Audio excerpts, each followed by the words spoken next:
Oi, gente, boa tarde. Acho que todo mundo quiser se acomodar, a gente vai dar início aqui ao terceiro painel. Bom, gente, esse painel ele tem como objetivo responder uma pergunta aqui que acho que é preocupação de uma grande parte desse público, que é o que torna, né, uma organização realmente competitiva no ecossistema digital. Quem assume a mediação aqui é o Jonas Furtado, convido ele, ele é jornalista. Obrigada, Jonas. Ele é jornalista com mais de 25 anos de atuação no mercado, diretor de conteúdo do Meio Mensagem, onde ele já está há 15 anos. Jonas sempre está em contato aí com CMOs e com lideranças de grandes marcas, então, além de contribuir com a mediação, acho que ele pode também contribuir um pouco com o dia a dia aí, de ele ouvir dos próprios CMOs, né, o que eles esperam e, enfim, a liderança como um todo. Obrigada, Jonas, por assim. Convido também a Vivian Pérez. A Vivian é da Interteia Comunicação. Depois ela vai se apresentar um pouquinho melhor. Fica à vontade, Vivian. O Rodrigo, presidente da Anamid. Fernando Souza, publicitário. Todos vocês vão se apresentar um pouquinho melhor depois. E o Daniel, por favor. Obrigada, gente, de terem aceitado. Eu vou passar aqui a palavra para o Jonas. Quer deixar isso aí? Bom, boa tarde a todos. Obrigado pela presença, obrigado pelo convite, Ellen. Tem um textinho aqui que dá um resumo do painel, para a gente ficar todo mundo na mesma página. Não basta mais entregar bem, é preciso se posicionar, liderar conversas e manter consistência. Em um mercado cada vez mais dinâmico e competitivo, agências e consultorias enfrentam o desafio de alinhar estratégia, reputação e operação. Fácil, né? Neste painel, vamos falar sobre o papel da liderança como diferencial competitivo e sobre o que a operação precisa desenvolver para acompanhar e sustentar essa transformação.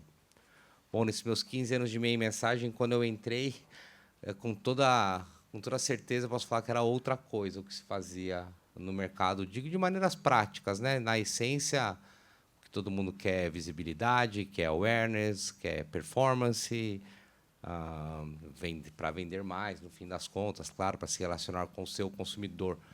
Mas era um momento de muita transição, e de lá para cá tantas coisas já aconteceram, né? As agências digitais vão acabar com as tradicionais, depois as consultorias vão acabar com as digitais e com as tradicionais. Agora as plataformas tech é que vão comandar o mercado. E, na verdade, o que eu vejo é que todas elas foram... O mercado foi acomodando todas, né? O pessoal fala, acho que hoje em dia tem muito mais dinheiro envolvido e eu acho que também tem muito mais players participando como um todo. Há uma concentração, obviamente, nas big techs, acho que principalmente com suas plataformas ali de mídia, pela relevância, né, da rede social hoje, como talvez o principal meio pelo qual as gerações mais jovens, principalmente, se comunicam, né? Mas eu vejo que continua todo mundo participando de um jeito ou de outro. Começando aqui com as perguntas, então, eu acho... Vamos fazer uma hora de apresentação antes, e aí eu mergulho aqui, acho que cada um falar rapidinho quem é, o que faz, porque a gente só citou os nomes aqui no começo. Vamos começar pelo Daniel, na ponta, é isso? Olá, boa tarde. Bom, meu nome é Daniel, eu sou analista líder da ISG. A ISG é uma consultoria global. Um dos produtos dela é o ISG Provider Lens, onde a gente analisa fornecedores de tecnologia, fornecedores de serviço de tecnologia, melhor dizendo. Nós temos relatórios em diversos países do mundo, entre eles Estados Unidos, Canadá, França, Alemanha, aqui na América Latina, Brasil e México. Cobrimos diversos tópicos na pesquisa ISG Provider Lens, entre eles ecossistema Microsoft, ecossistema de Salesforce, AWS, fornecedores de serviços de cybersecurity, healthcare, agribusiness e, entre eles, Martech. O relatório de Martech foi publicado essa semana, relatório de 2025. E lá nós tivemos a oportunidade de conversar com alguns fornecedores de serviços de Martech e classificamos esses fornecedores em 3 quadrantes.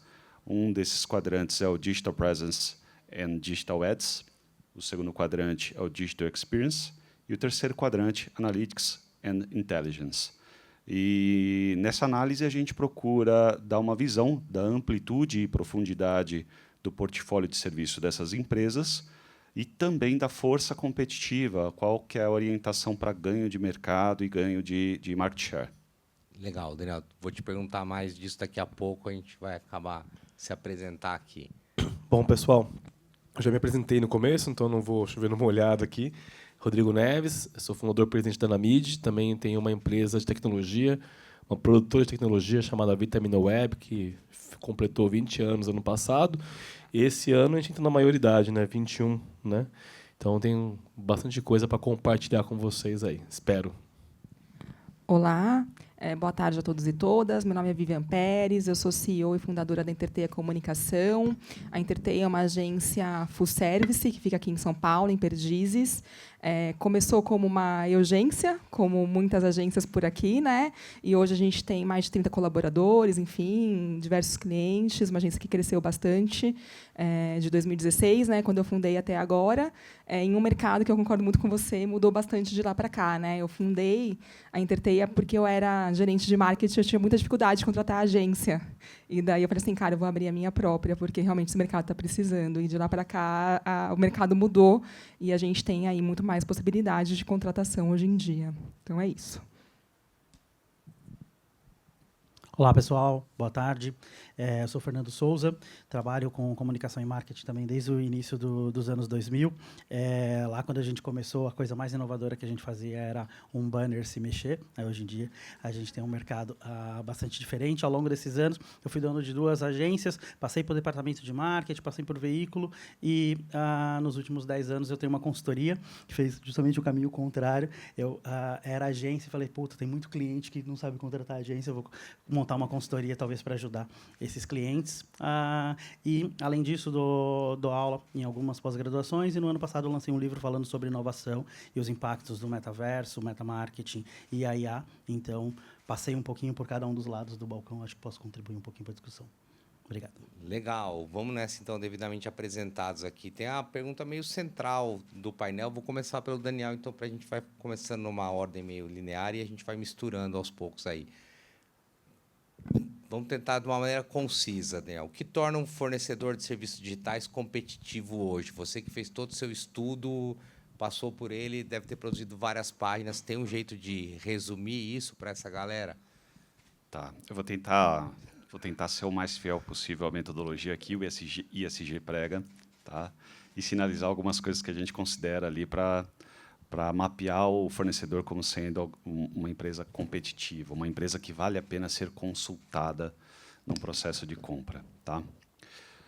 Bom, como vocês viram na parte da manhã, o cenário é extremamente complexo, extremamente cheio de nuances, e dificilmente um fornecedor vai ser muito bom em todos os aspectos. Então, a especialização, o quão ele consegue realmente ser especializado, ou em um nicho, ou em uma plataforma, ou, de repente, em determinado porte das empresas que são atendidas, isso conta bastante. Tá? Outra coisa que conta muito é o ecossistema de parceiros que apoia aquela agência. O tamanho do problema onde a gente está é grande demais. A gente não vai conseguir sozinho. A gente precisa de parceiros que mostrem a robustez operacional que a gente pode oferecer, especialmente para os grandes clientes. Né? Você não vai conseguir ter dentro da sua estrutura, dentro da sua agência, equipes boas nesse universo amplo que a gente tem discutido de tecnologias, tendências e questões até sociais, né? Que o nosso trabalho envolve. Então, você precisa de apoio. Esse é um critério muito importante quando a gente está fazendo a análise. Tá? Outra coisa, e aqui é um puxão de orelha, a gente, na hora de produzir os relatórios, a gente acaba transitando por mundos diferentes. Então, por exemplo, quando eu vou fazer uma análise do ecossistema de Salesforce, por exemplo, a gente encontra muito mais elementos tangíveis de evidências de qualidade, evidências de capacidade de entrega, de capacidade operacional, como cases, como selos, como a própria jornada da empresa, do que a gente encontra quando fala de Martechs ou de empresas de marketing como um todo, né? Quando a gente começa a analisar os materiais das empresas de marketing, a gente encontra materiais muito criativos, disruptivos, que provocam uma reflexão, que fazem uma provocação, mas a gente não encontra elementos tangíveis. Tá, como é que você entrega essa inovação? Como é que você entrega esse mundo maravilhoso que você acabou de apresentar? Porque é essa a pergunta que a gente faz. Os relatórios ESG Provider Lens, eles são consultados por quem quer comprar esses serviços. Então, quando a gente faz a análise e posiciona uma empresa num determinado ponto da nossa matriz, a gente tem que estar orientado por elementos tangíveis. E a gente sofre bastante para encontrar esses elementos tangíveis no marketing das próprias agências e das próprias Martechs. Tá? Então, em resumo, ecossistema de parceiros, tangibilizar os diferenciais de vocês. Tá? Eu acho que esse é um bom norte. Alguém tem alguma visão, quer acrescentar algo especificamente aqui ao que Eu quero só Vamos lá. enfatizar e complementar uma coisa. Eu acho, quando me buscam, né, como fornecedor, que eu percebo. Só para complementar, quando você fala de ecossistema de parceiros, já fazendo um jabá aqui, é por isso que existe a Anamid, né? A Anamid é um pool de empresas do ecossistema digital como um todo. Não tem apenas agências de marketing, tem várias empresas diferentes que juntos ali estão participando de um grupo, né, e tentando trocar experiências, e muitas empresas ali se complementam e fazem negócios em conjunto. Então, isso é uma das coisas que a Anamid provê. Falando um pouco sobre quando nos consultam, eu recebi um puxão de orelha recente. Apesar que eu sempre faço isso, mas nessa proposta em específica a gente não fez por questões de limite orçamentário, sabe? Mas mesmo assim deveria ter feito.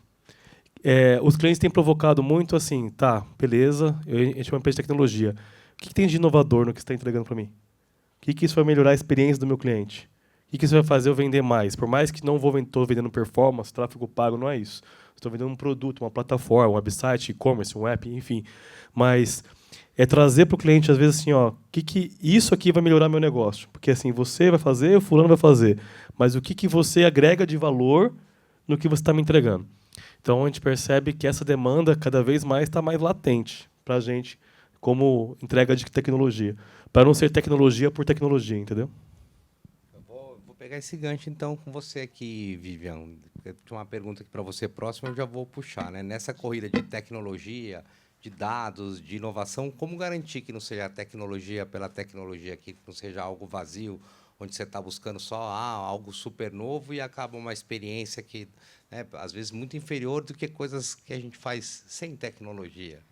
Exato, assim, eu sou muito realista, né? Então eu vou trazer, acho que talvez um choque de realidade aqui, que a gente está falando de digitalização, inteligência artificial, futuro, mas quando a gente olha dados, né? Quando a gente olha as pesquisas que saem sobre o ecossistema de agências, pesquisa do Operante, pesquisa do RD, pesquisa até do MLabs, a gente vê que ainda faltam uma digitalização básica, assim, na maioria das agências, sabe? Então a gente vê, por exemplo, dados nessas pesquisas, tipo, metade das agências ainda aprova os materiais com o cliente por WhatsApp.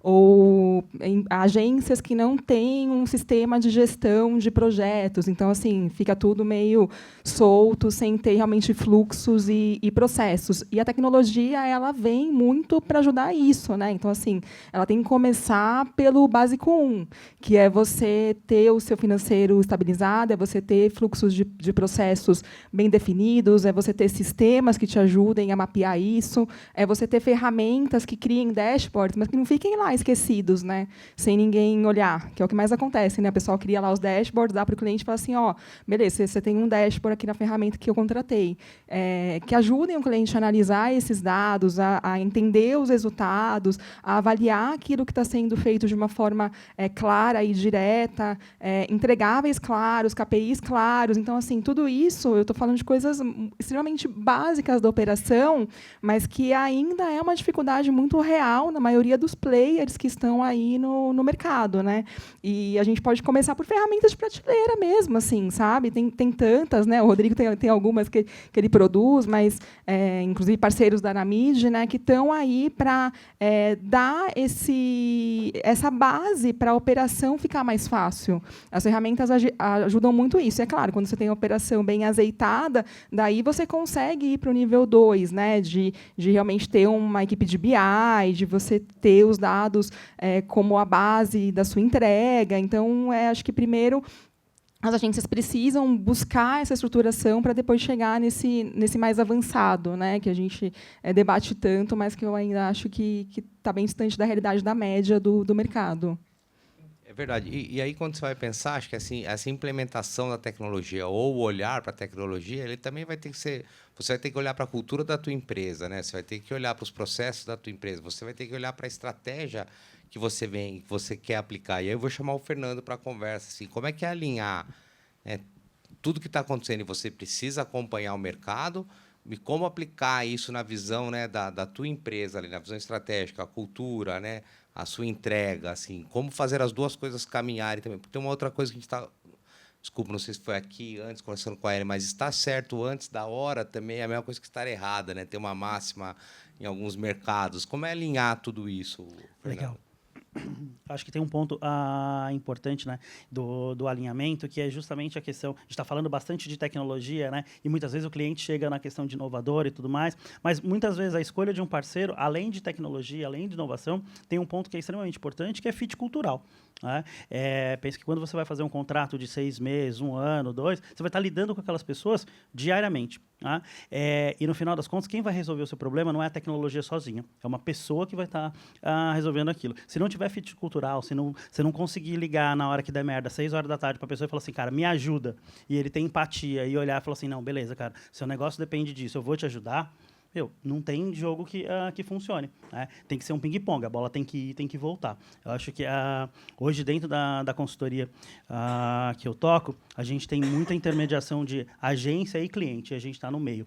E a gente vê que, muitas vezes, o que faz não está dando certo o resultado são justamente as pessoas que estão ali. Às vezes tem ferramenta, tem tecnologia, mas as ferramentas não estão sendo funcionais porque as pessoas não estão usando, né, porque não tem cultura. A pessoa não vê valor de fazer o timesheet para reportar direito, para colocar para o cliente a quantas horas ele está gastando, e daí está todo mundo sobrecarregado e não está funcionando. Então, acho que o alinhamento vem das questões de as pessoas entenderem o negócio, entender o quanto é importante cada um dos processos, como que as ferramentas podem ajudar, e daí cada vez mais a gente tem inteligência artificial melhorando o processo, fazendo análise. A gente tem um monte de ferramenta para melhorar o processo, mas, no final das contas, ainda são as pessoas. Acho que esse é o ponto crucial.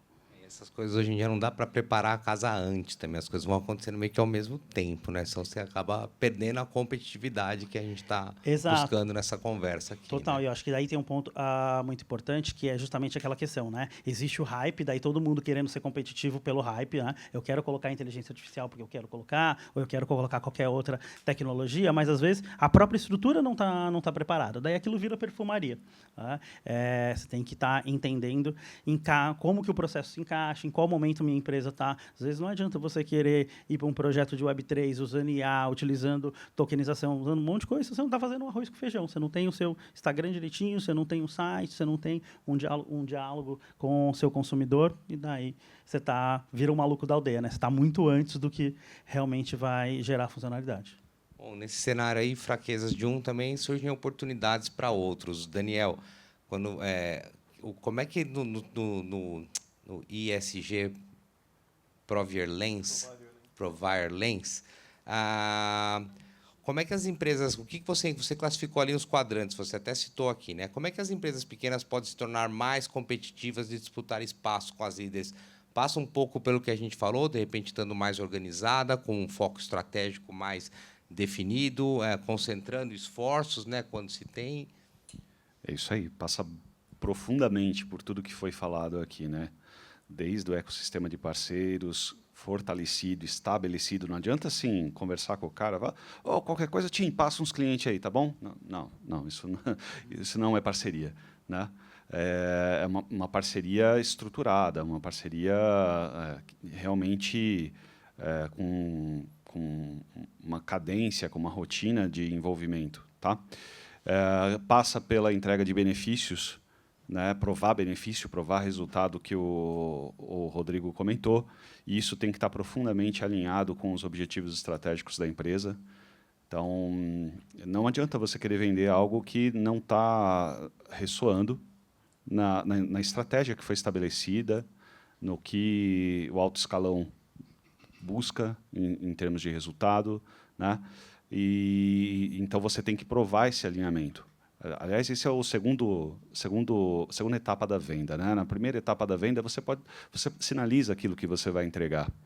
Na segunda etapa da venda, você tem que provar que aquilo é viável na estrutura do cliente. Porque esse é o questionamento que muitas empresas fazem. Tá, legal, eu até acredito que o seu produto realmente gera esses benefícios. Mas será que a minha equipe vai ser capaz de operar? Será que a minha equipe vai ser capaz de chegar nesse resultado? Entende?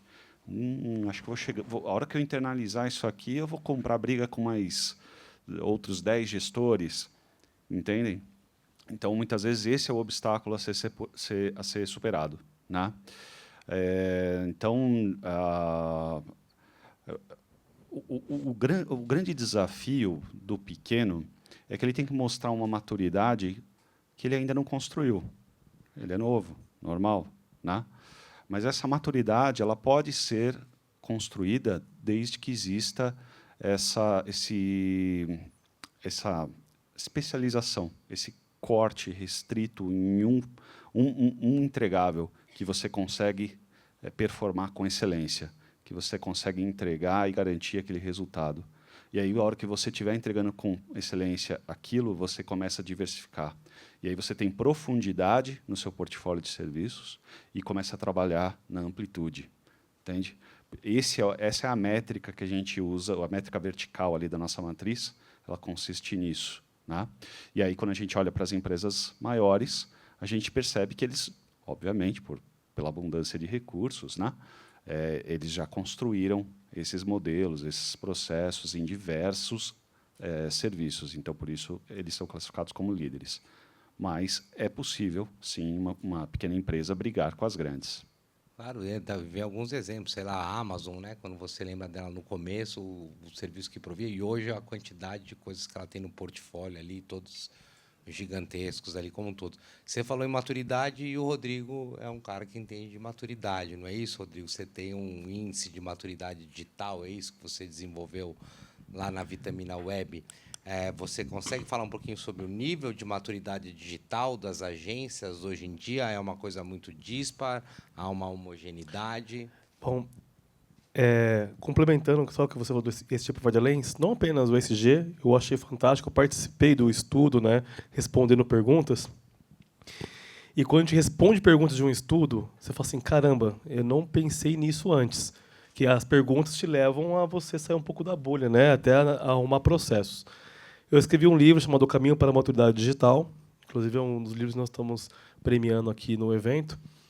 Por que eu fiz isso? Porque eu já fui muito pequeno, fui eu sozinho, Neugência, né? Já desbravei muito, são 21 anos fazendo, né, isso. E a gente tem maturidade, a gente vai seguindo, né? Então, só que eu nunca dei um passo maior com as pernas, né?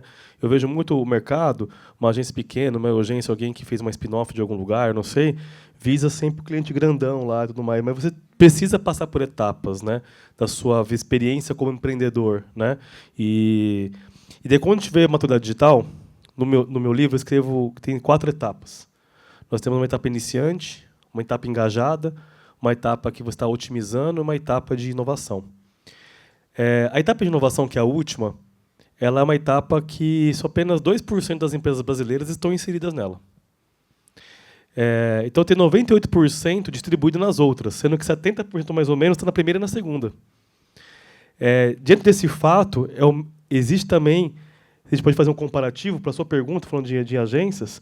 A maioria das agências do mercado são para PMS, né? Estão na primeira e segunda fase de maturidade. Fornecem serviços básicos e estão começando, normal.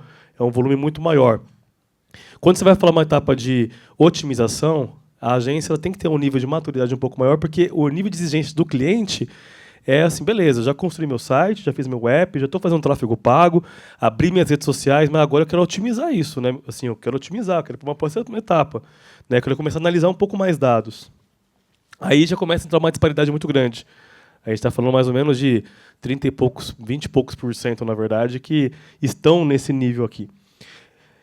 Aí quando você vai para falar de inovação, o que é inovação, na verdade, né? Inovação não é fazer uma coisa que ninguém nunca viu, fazer algo que você nunca fez de forma diferente, que isso vai ajudar um resultado diferente.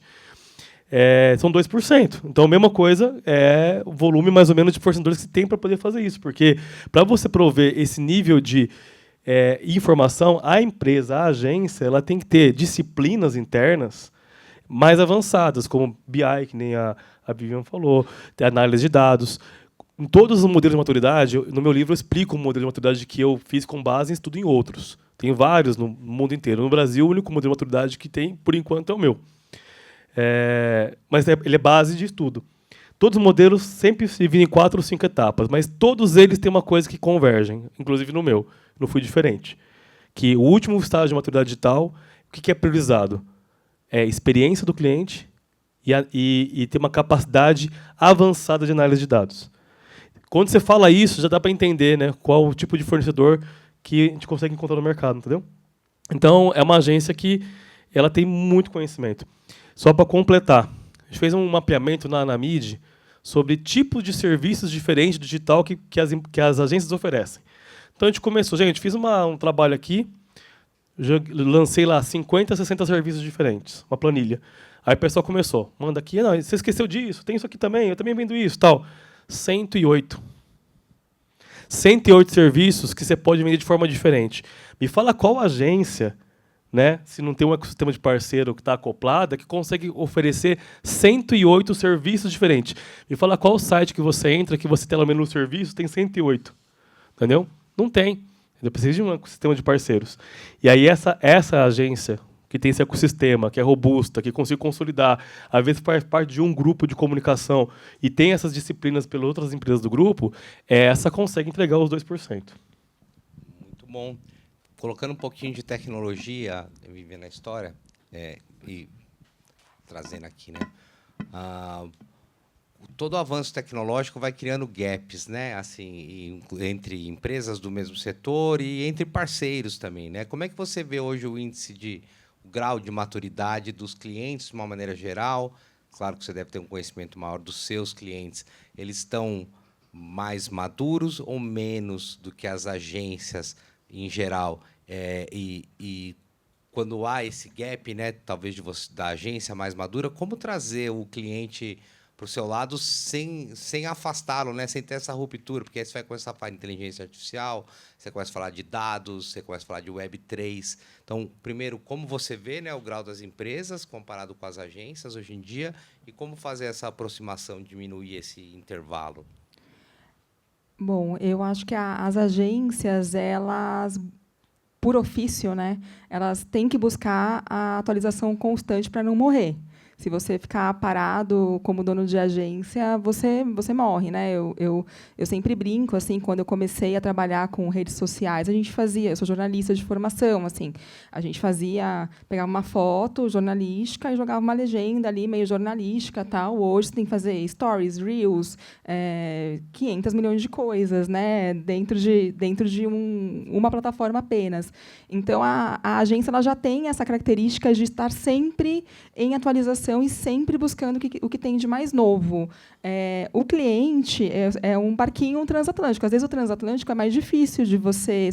Principalmente se o seu cliente é uma empresa de médio ou grande porte, né, é um transatlântico. Então, é difícil de você desviar a rota ali no meio do caminho. Então, acho que cabe um pouco a gente, como agência, ficar realmente puxando. Vamos fazer isso, vamos fazer aquilo. Chegou tal coisa que é mais legal, é mais moderno. Vamos atualizar a forma como a gente faz determinada tarefa aqui. E eu acho que, inclusive, esse é um diferencial competitivo. As agências que conseguem fazer isso, elas têm um diferencial competitivo muito grande no mercado. Assim.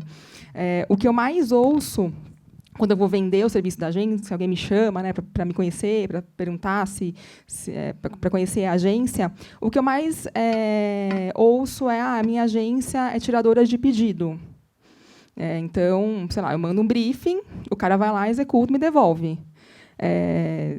E não é isso que o cliente quer, né? O cliente ele quer alguém puxando, porque hoje tem a Alexa para tirar pedido. Ou tem o ChatGPT para tirar pedido, né? Então, assim, você joga no ChatGPT o seu briefing, o ChatGPT faz o copy, né?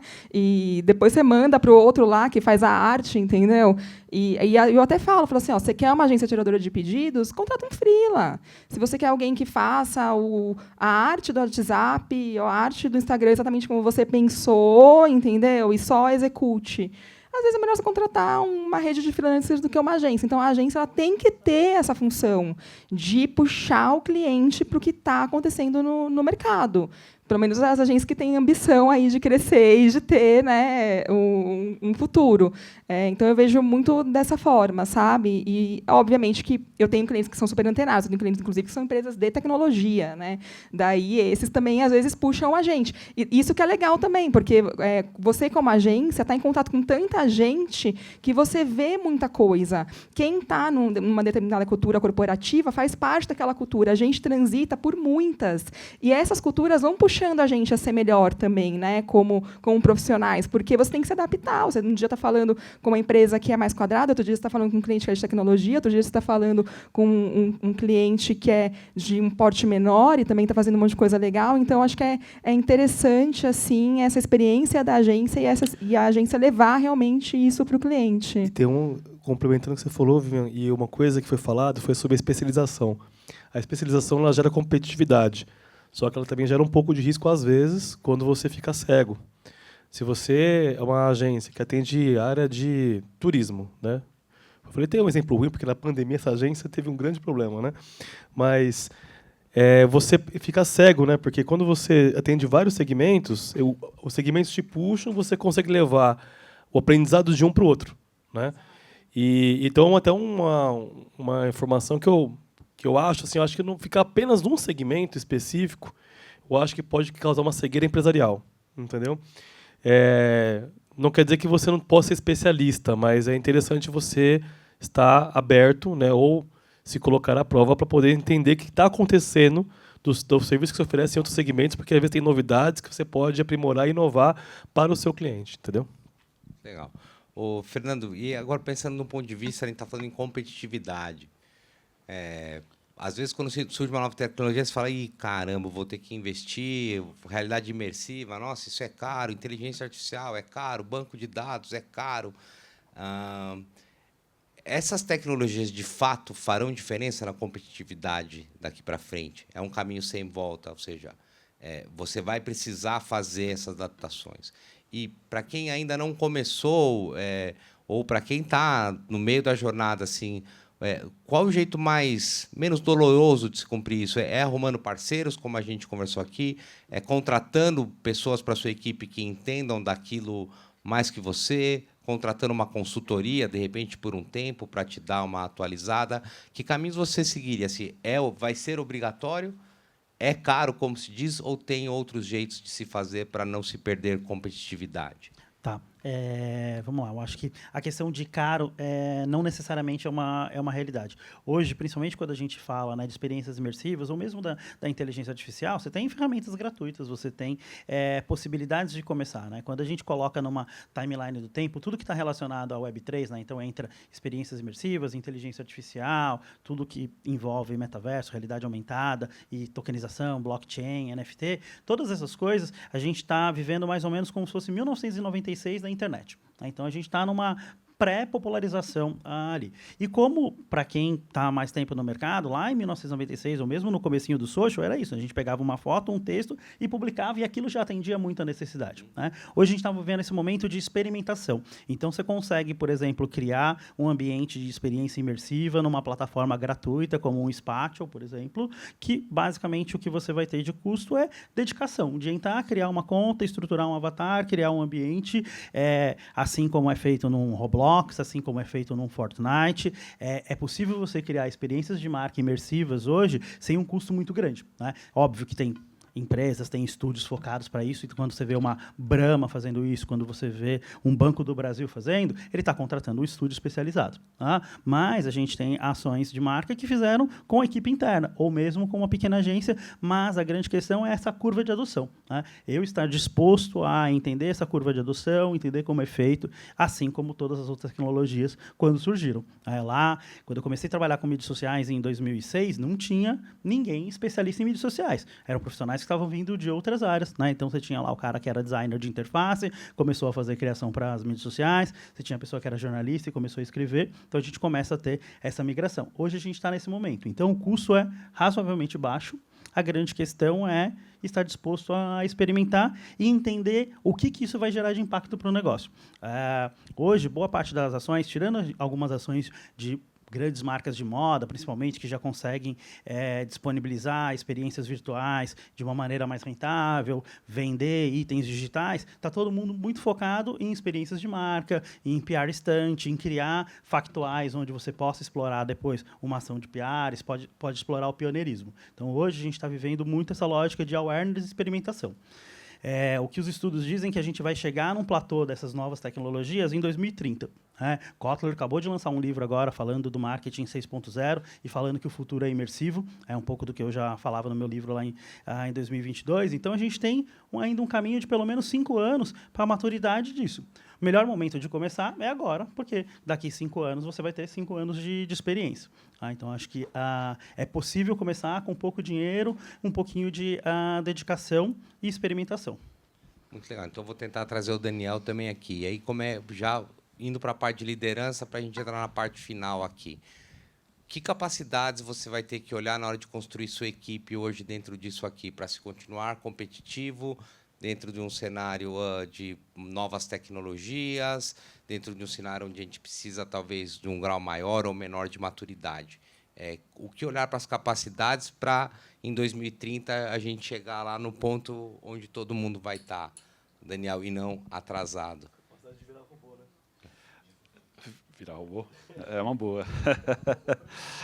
Essa é uma excelente pergunta. Eu só tenho pitacos sobre isso. Na verdade, sem querer ser redundante, mas já sendo, inteligência artificial, obviamente, a gente tem que incluir isso no nosso dia a dia, entender como funciona a tecnologia e tentar, ao máximo, absorver isso para o nosso processo. Durante a pesquisa, eu ouvi pouquíssimos casos de uso da tecnologia, da inteligência artificial para customizar, para personalizar a experiência do cliente de uma maneira massiva. Isso ainda é tímido, obviamente, temos casos, sim, mas nada muito revolucionário, né? Ouvi também muitos casos de uso da IA para gestão do conhecimento, criando agentes especializados em nichos, especializados em contas. Então, as agências que têm um relacionamento já de longo prazo com contas maiores e que precisam documentar isso e precisam treinar rapidamente novos colaboradores, então elas criam IAs que podem ajudar esse colaborador com todo o histórico do que foi feito, do que já foi aprovado, do que foi recusado, e a IA pode dar uma resposta um pouco mais similar ao que o cliente daria, né? Temos IAs especializadas em personas, então a IA é abastecida com dados da persona e ela age como se fosse a própria persona ou sugerindo criativos alinhados com as preferências dela, né? Enfim, então, eu acho que a tecnologia do momento, a que eu apostaria, obviamente, é IA. Não há dúvida de que ela será ela está sendo um sucesso de mercado e será, e vai transformar a nossa sociedade. Experiências imersivas, de uma maneira geral, ainda eu vejo com uma certa cautela, porque realmente eu acho que tudo aponta para isso, mas tudo aponta para isso já há alguns anos. E os dispositivos de hardware ainda são um desafio, né? O Apple Vision chegou, aí, o Vision Pro, né, da Apple, chegou, está bacana, tal, realidade aumentada, mas ainda o preço é proibitivo, ainda tem os seus desafios técnicos. Algumas pessoas usaram, reclamaram de pontos que são relevantes, né? O metaverso, bem-estar, né, de não se sentir bem, tonturas, essas coisas, de usar o isso, gadget. a própria bateria, ouvi falar que não dura tanto. Técnicas também. Exato. Então, assim, óbvio, é viável que a pessoa tenha uma experiência imersiva, mesmo se você pensar num videogame, um PlayStation, um Xbox, é uma experiência imersiva, né? E o marketing até que explora pouco isso, né? Nos nossos briefings, chegaram pouquíssimos casos com isso. Então, na minha opinião, é algo que está sendo negligenciado, porque tem um potencial de impacto muito forte, né?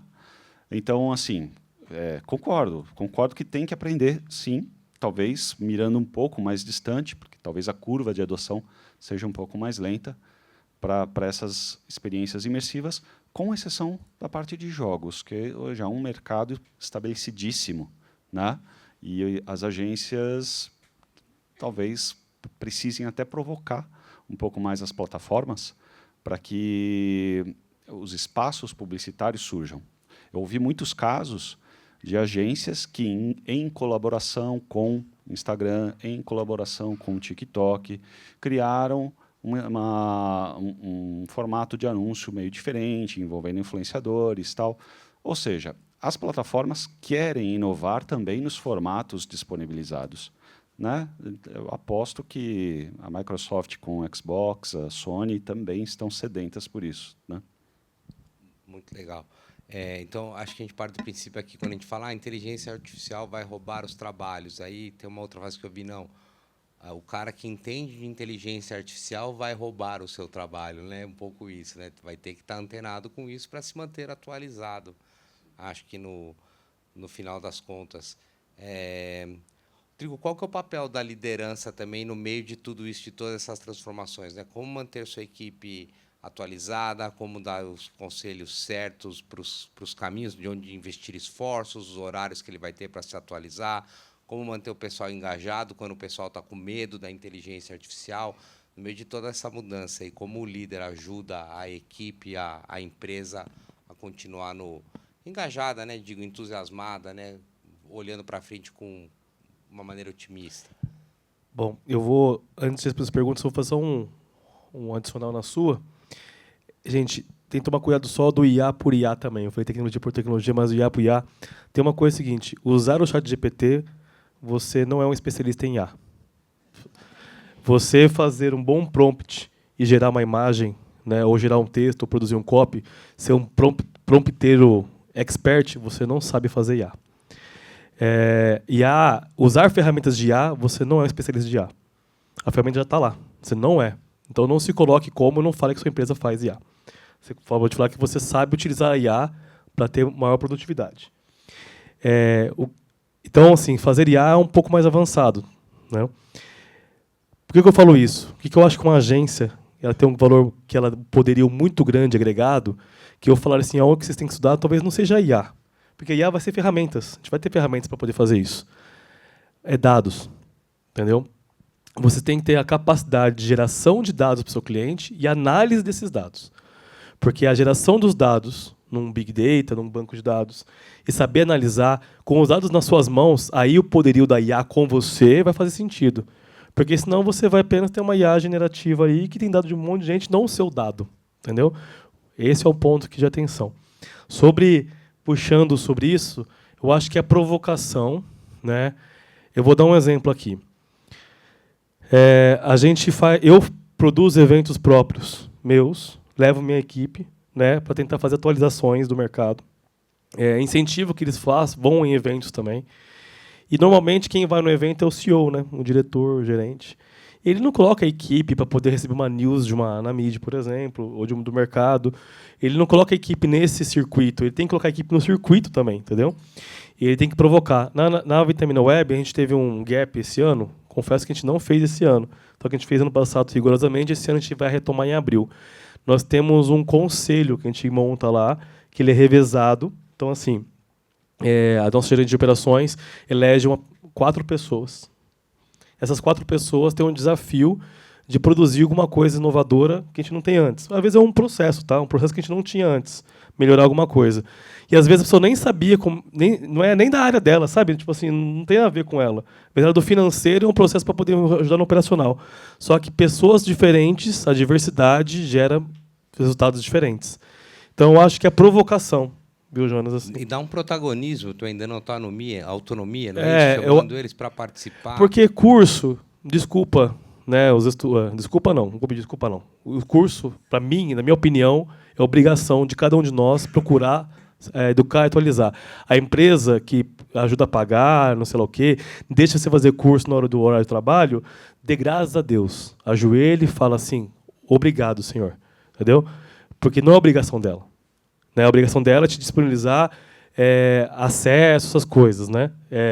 Possibilidades. Mas você tem que buscar atualização, você tem que querer. Porque muitas vezes eu vejo empresas também que deixam você fazer curso, as coisas, e o funcionário não faz. Então, quem tem que buscar o crescimento profissional é a própria pessoa. Mas a empresa tem que dar os subsídios para isso, lógico. Então, procurem realmente a educação. A gente tem uma problemática, e encerrando minha fala, a educação no Brasil ela está ruim. No mundo não é assim. Lá fora as pessoas dão ainda valor para universidades, dão valor para fazer um conhecimento com base, né? Aqui a gente tem uma problemática muito grande que está se perdendo. Eu vejo cada vez mais jovens falando assim, não sei se vou fazer uma faculdade, não sei se vou fazer uma pós. Não é assim, entendeu? A base ela cria conceitos e cria ramificações no nosso cérebro que vão ajudar a gente no futuro. Então, se você só apenas faz um curso ou uma especificação para fazer aquela função, você limitou a sua capacidade. Quando você vai fazer uma pós-graduação, uma graduação e outros cursos, você amplia a sua capacidade. Então, o meu recado que eu dou assim, é continuar estudando e as empresas, a liderança, têm que motivar isso, estudar, né, e dar possibilidades. Eu vi. Alguém quer fazer pergunta? Posso abrir para pergunta, Ellen? Sim. A gente tem 10 minutos. Alguém vinha ali?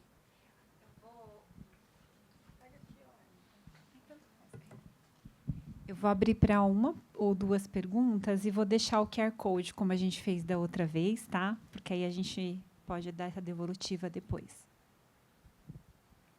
Boa tarde. Sou Rogério, sou professor da casa também. Eu venho do mundo corporativo, fiquei anos no mercado e trabalhei com algumas agências. E aí eu queria trazer uma prática, né, para a gente debater e que tem a ver um pouco com o papo. Praticamente, né, quando a gente contrata uma agência e a gente tem uma estratégia que vai ser transformada em dados. Aqueles dados, né, que a agência vai apresentar, assim como a Vivian falou, esses dados, algumas agências já transformam em informação, mas aí tem um limite, né, que chega na informação, e essa informação, às vezes, ela não entra na empresa como uma ação, realmente, para você reafirmar a sua estratégia, ou para você ter uma nova estratégia para gerar mais resultado para a empresa. Como é que vocês veem, né, e trazer algum exemplo prático, né, de que alguma coisa que realmente foi para frente aconteceu como uma ação, ou que não aconteceu como uma ação, uma oportunidade que foi deixada, né, de acontecer ali com aquele dado, com aquela informação. E como que vocês acham, né, que as agências, né, que é o tema, né, que a gente está discutindo, as agências e consultorias poderiam contribuir mais para que realmente esses clientes peguem essas informações, né, e transformem isso em ações, né, para que revertem mais resultado? Concordo muito assim com você. Eu, quando vou fazer a venda da agência, eu falo que eu vou dar o dashboard Daí o diretor, nossa, acha a coisa mais incrível do mundo que ele vai ter ali, né? Vai poder entrar a qualquer momento e ver tudo que está acontecendo. E daí começa ele entrando lá e falando assim, tá, mas meu alcance está tanto, é bom. O meu engajamento está tanto, é bom. O meu custo por lead está R$5. E aí, né? Tipo, o que significa isso?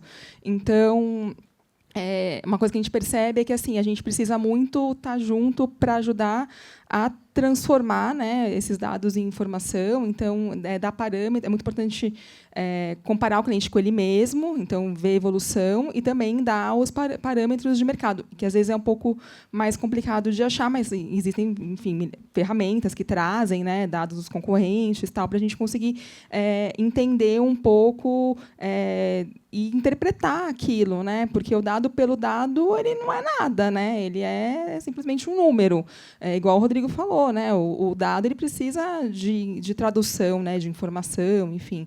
E assim, ele pode virar ele pode ajudar coisas triviais do dia a dia, assim, é você mudar o assunto do e-mail marketing que você está mandando, ou você melhorar o seu copy, ou você, enfim, melhorar os seus criativos. Então, tem que olhar para isso para você realmente fazer testes, né? Comunicação, marketing. É teste, eu sempre falo isso, assim, se alguém disser que o que fez com um outro cliente vai funcionar com você, a pessoa está mentindo. Tipo, pode ser do mesmo segmento, uma empresa parecida, cada um é único e a gente só descobre as coisas testando e vendo dados. Então, é meio que essa dinâmica que a gente tenta fazer lá na agência. Se eu puder contribuir. Aliás, hoje eu descobri que eu estou um pouco arrogante, porque eu sempre falei os meus R$2 de contribuição. Aí chegou, acho que o meu xará ali também, não era Daniel, não. O rapaz estava sentado ali naquela cadeira falando os meus centavos de contribuição. Né? Falei, poxa, estou me achando. Então vamos lá, os meus centavos de contribuição. No nosso estudo, um dos quadrantes, Analytics and Intelligence. Por que esses termos estão juntos, né? Porque a gente entende que uma parte do trabalho é você garimpar esses dados, tratar, deduplicar, centralizar, construir as visualizações desses dados através de um Looker, de um Power BI ou qualquer outra ferramenta dessa. E depois você tem que trazer a inteligência. Você tem que extrair a inteligência. Pelo contexto que você trouxe, eu imagino que a empresa não é verdadeiramente data-driven. Ela não tem essa cultura, né? Senão ela valorizaria. Mas, às vezes, pode ser que caia nessa situação de você apresentar muitos dados, ter boas visualizações, mas o cliente, você ainda sente um gap, que ele não consegue transformar isso em ação concreta, né? E eu atribuo muito isso à falta de um framework de análise. Não sei se vocês já tiveram essa péssima experiência. Eu fiz. Abri o Google Analytics sem um foco de análise, com umas 10 pessoas na sala. Meu amigo, cada um vai apontar para um número. Vamos passear, né? Viés de confirmação a rodo ali. Não, ó, tá vendo? Aquele indicador subiu, tá vendo? Minha ideia está certa. Não, mas o outro desceu. Então, se você navegar ali, você vai encontrar um dado para confirmar a sua ideia, ou para refutar a ideia do vizinho, né? Então, você tem que ter um framework, né? E esse framework ele parte da estratégia do cliente. Então, a estratégia bem elaborada, com KPIs bem definidos, poucos, bem selecionados, e aí você consegue transformar o dado em informação e a informação em insight. Hoje a gente fala muito de entregar insights acionáveis. Um insight que faz sentido, que o cara consegue, né, realmente transformar em ação. Só uma pontuação do que ele falou, por favor? É uma pontuação breve, né? Pergunta.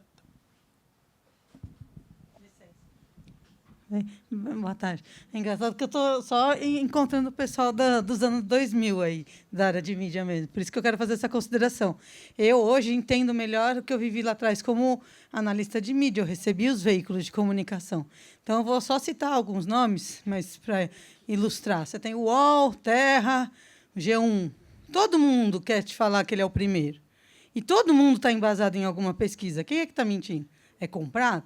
Não, com base em algum dado, eu tenho que estar em primeiro para convencer do porquê que eu tenho que estar no teu plano de mídia.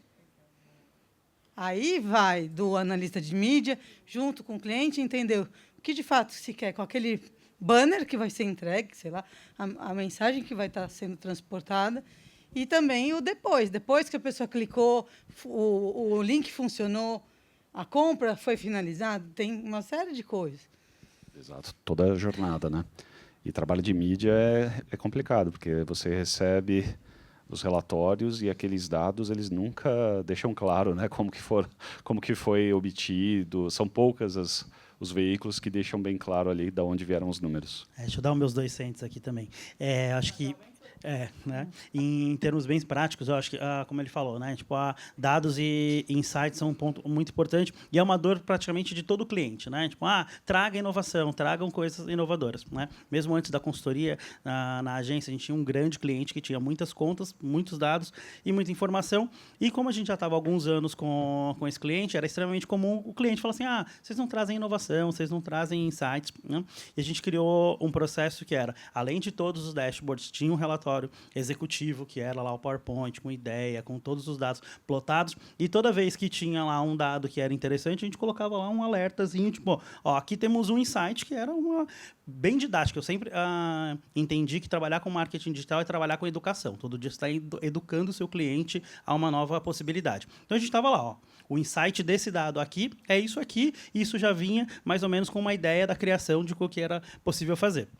Durante um tempo começou a funcionar, só que, mesmo assim, o cliente ainda não executava nada. A gente criou uma pipeline que era alimentada com todos os relatórios semanais e mensais, com todas as ideias, todos os insights, todos os dados que a gente estava ofertando uma segunda ação, e era a responsabilidade da equipe de atendimento, dar continuidade naquilo, e trimestralmente a gente fazia uma análise dessa pipeline de, olha, a gente trouxe 50 ideias, dessas ideias, uma caminhou e virou um projeto. E daí, uma das coisas, e isso, além de resolver o problema do negócio, tinha uma lógica da gente aumentar a job, né, ter vendas para de recorrência para aquele cliente. É tipo, olha, a gente deu 5 ideias aqui, quantas dessas vão virar realmente um job? Então, a gente tinha lá um acompanhamento de quantas ideias a gente deu, quais foram os insights e o quanto aquilo virava projeto. E no final do ano a gente tinha uma métrica para isso de, olha, você está me cobrando ideias, a gente está te dando ideias, mas as ideias não são executadas. E essa aí é a principal métrica de inovação, né? Quantas ideias são geradas e quantas realmente são executadas. Exato. E daí você tem uma pipeline de acompanhamento dessas ideias, né? Não adianta só dar a ideia e ficar lá jogada. Acho que criar uma métrica para acompanhar se as ideias são implementadas ou não, acho que é um caminho legal.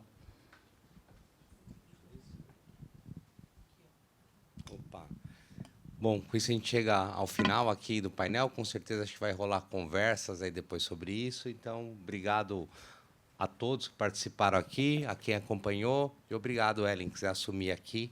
Fique à vontade.